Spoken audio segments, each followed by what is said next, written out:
अस्त होने से किनके जीवन में खुशियों की बहार। गुरु के अस्त होने से किनकी बढ़ेगी धन संपदा। गुरु के अस्त होने से किनकी तकदीर चमक उठेगी। गुरु के अस्त होने से किनको मिलेगा संतान सुख। कौन सी 3 राशियां गुरु कृपा में दुनिया भर पर करेगी राज। देखिए सिर्फ और सिर्फ धर्म ज्ञान पर। नमस्कार, धर्म ज्ञान के दर्शकों का स्वागत है। मैं हूं आपके साथ कविता राणा। मेरे साथ मौजूद हैं आचार्य मयंक शर्मा जी। मयंक जी, स्वागत है आपका। धन्यवाद कविता जी। सभी दर्शकों को सादर नमस्कार। ग्रह गोचर की दुनिया में देखिए, अब की बार देवगुरु बृहस्पति अस्त हो रहे हैं। मैं आपको बता दूं कि 12 साल बाद जाकर वृषभ राशि में 1 मई को देवगुरु बृहस्पति राशि परिवर्तन कर जाएंगे। उनकी चाल में बड़ा बदलाव आएगा, शुक्र के घर में जाकर बैठ जाएंगे। लेकिन 6 मई को शुक्र के घर में ही अस्त हो जाएंगे और आप कह सकते हैं कि 2 जून तक अपनी अस्त अवस्था में रहेंगे। अब देखिए, सबसे दिलचस्प बात क्या है कि अस्त होकर भी देवगुरु बृहस्पति किन 3 राशियों को अत्यधिक धन लाभ पहुंचा सकते हैं, किनको डबल लाभ दे सकते हैं। उनकी अस्त अवस्था किन 3 राशियों के लिए एक सकारात्मक परिणाम लेकर आ रही है। वो कौन सी 3 चुनिंदा राशियां हैं जो गुरु के अस्त अवस्था में भी लग्जरी धन दौलत के मालिक बनकर रहेंगे, इस पर आज हम चर्चा करेंगे मयंक जी से। तो मयंक जी, अब तक हमने यही समझा है और यही सोचा भी है कि हमेशा जब कोई ग्रह अस्त होता है तो उसकी पावर में कमी आती है और जिसके चलते उसके शुभ प्रभावों में कमी देखी जाती है। लेकिन यहाँ शायद कुछ उल्टा हो रहा है, मुझे ऐसा लगा, क्योंकि गुरु अस्त है फिर भी शुभ प्रभाव दे रहे। कैसे? देखिए कविता जी, क्या होता है कि हर कुंडली में किस भाव में कोई ग्रह अस्त हो रहा है, उस भाव के स्वामी की स्थिति क्या है, प्लस आपकी राशि क्या है।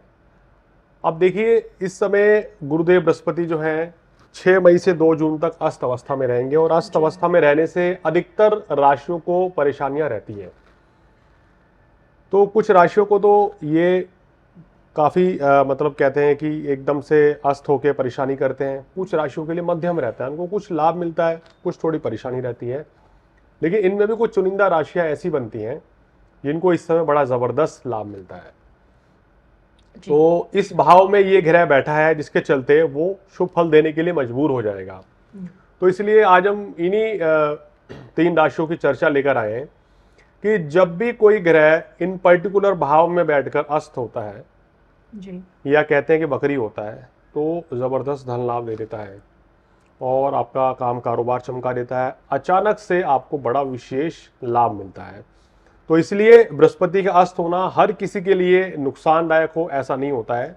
जैसे हमने पहले भी बताया था कि हमने बहुत से ऐसे लोगों की कुंडली देखी जिनकी कुंडली में बृहस्पति अस्त है और योग कारक होके भी अस्त है जी, तो भी वो लोग पैसा अच्छा कमा रहे हैं। या अशुभ भाव का स्वामी होके अस्त है, फिर तो और भी बढ़िया है। यानी आपकी कुंडली में अगर बृहस्पति मारक है, अशुभ भाव के स्वामी है, 6ठे 8वें 12वें भाव के स्वामी है, 3रे भाव के स्वामी है, तो वो आपका नुकसान करना चाह रहे हैं। अगर वो ग्रह आपकी कुंडली में अस्त हो गया तो यानी कि उसकी पावर कम हो गई, तो वो आपके लिए मारक ना होके उल्टा लाभ देना शुरू करते हैं जी। तो ये फर्क होता है। तो ग्रहों की चाल मुझे लगता है आप भी समझ चुके हैं, मुझे भी थोड़ा थोड़ा समझ आ चुका है। तो आइए इसी पर अब आगे बढ़ते हैं और अब बात करते हैं उन 3 चुनिंदा राशियों को लेकर। मयंक जी से जानेंगे कि आखिरकार वो 3 राशियां कौन सी हैं जिन्हें आप भाग्यशाली कह सकते हैं, क्योंकि गुरु के अस्त अवस्था में इन्हें शुभ प्रभाव मिल रहे हैं और किस प्रकार से। आइए सबसे पहले मयंक जी, पहले नंबर पर आप किस राशि को रखेंगे? देखिए कविता जी, पहले नंबर पर है मेष राशि। मेष राशि वालों के दूसरे भाव में अस्त होंगे, तो मेष राशि वालों के लिए काम कारोबार के लिए, धन लाभ के लिए ये बहुत अच्छा योग बनाएंगे जी। आपकी आर्थिक स्थिति मजबूत रहेगी, सुख साधन बढ़ेंगे और नए कार्य की शुरुआत भी हो सकती है। आपका स्वास्थ्य भी बहुत अच्छा रहेगा। तो मेष राशि वालों के लिए ये समय काफी बढ़िया रहेगा, किसी तरह की कोई परेशानी इनको नहीं रहने वाली है। अच्छा, मेष के अलावा अगली कड़ी में कौन सी राशि? अगली राशि आती है कर्क राशि। कर्क राशि वालों को भी इस समय काफी अच्छा धन लाभ, मान प्रतिष्ठा बढ़ने वाली है। आपकी संतान की सेहत में तेजी से सुधार होगा। अगर पिछले कुछ महीनों से, यानी कि मैं तो कह रहा हूँ कि 2024 लगते ही अगर कर्क राशि वाले शनि की ढैया के चलते परेशान थे जी, तो अब गुरुदेव आपके देखिए लाभ स्थान में तो आ ही गए हैं, लेकिन अस्त अवस्था में होके भी आपको वो कोई नुकसान नहीं देंगे। लाभ आपको अच्छा होगा, बड़े भाई की तरक्की होगी, धन लाभ होगा, काम कारोबार चलेगा, शनि के दुष्प्रभाव कम होंगे। शनि जो आपके कार्य व्यवसाय में मंदा ला रहे थे, तो गुरुदेव जो है बृहस्पति वो उसमें तेजी लाएंगे। अचानक से धन लाभ होगा, और अब ये लाभ जो है ना बड़ी मात्रा में होगा, यानी कि बड़ा प्रॉफिट आएगा। भाई बहन का पूर्ण सहयोग यहाँ बृहस्पति देते हुए नजर आ रहे हैं। जैसे मैंने बोला कि संतान का सहयोग भी मिलेगा।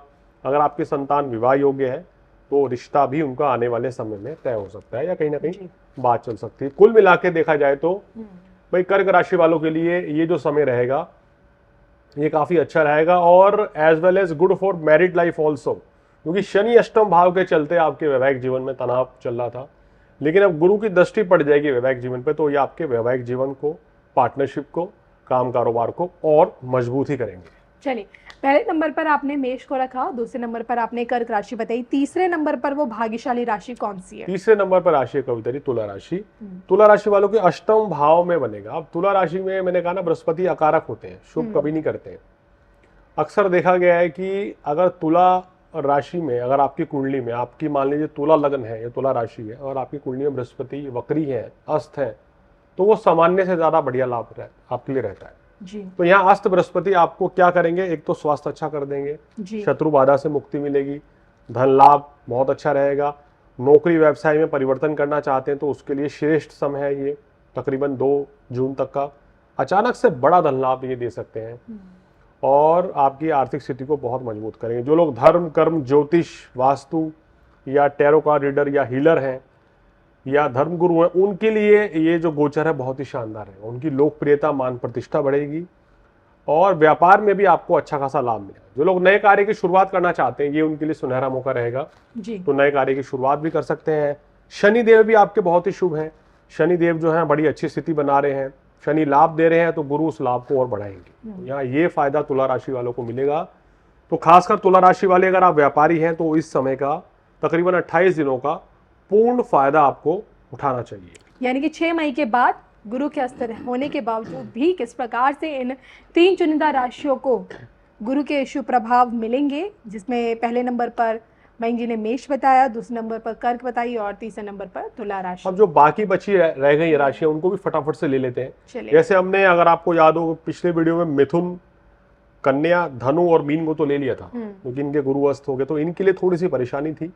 लेकिन अगर बात करें वृषभ राशि वालों की, तो वृषभ राशि वालों के लिए योग सामान्य रहेगा, आपके स्वास्थ्य के लिए अच्छा है, और आपका वैवाहिक जीवन भी अच्छा रहेगा।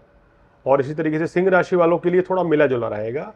कार्य क्षेत्र पे लापरवाही ना करें जी। और वाहन, मकान का पूर्ण सुख मिलता हुआ नजर आ रहा है, या आप परचेजिंग कर सकते हैं, संतान की तरक्की होगी। इसके अलावा तुला राशि हो गई, वृश्चिक राशि। वृश्चिक राशि वालों के लिए भी ये विवाह के योग आने वाले समय में बना रहे हैं। काम कारोबार के लिए भी अच्छा है, मगर शत्रु बाधा से यहाँ परेशान आप रह सकते हैं। वाणी पर थोड़ा संयम रखें। कुंभ, और कुंभ राशि वालों के लिए अगर बात करें तो कुंभ राशि वालों की ये स्थिति जो है कविता जी, एक तरीके से देखा जाए तो मिला जुला फल देगी आपके लिए। सुख साधनों के लिए तो बहुत अच्छी है, मान प्रतिष्ठा बढ़ेगी, लेकिन कार्य क्षेत्र में थोड़ा सा चुनौतियों का सामना यहाँ पर करना पड़ेगा।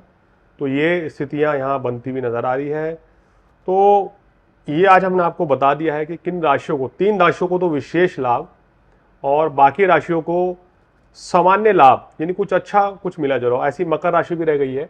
मकर राशि वालों के लिए भी बात करें तो ये आपकी बिजनेस के लिए बहुत अच्छा है, काम कारोबार के लिए अच्छा है, छात्रों के लिए बहुत अच्छा है, लेकिन संतान की सेहत के लिए थोड़ा सा ठीक नहीं रहेगा। संतान की सेहत का ध्यान रखें, खुद की सेहत का इस समय ध्यान रखें, और विवादों से दूर रहें।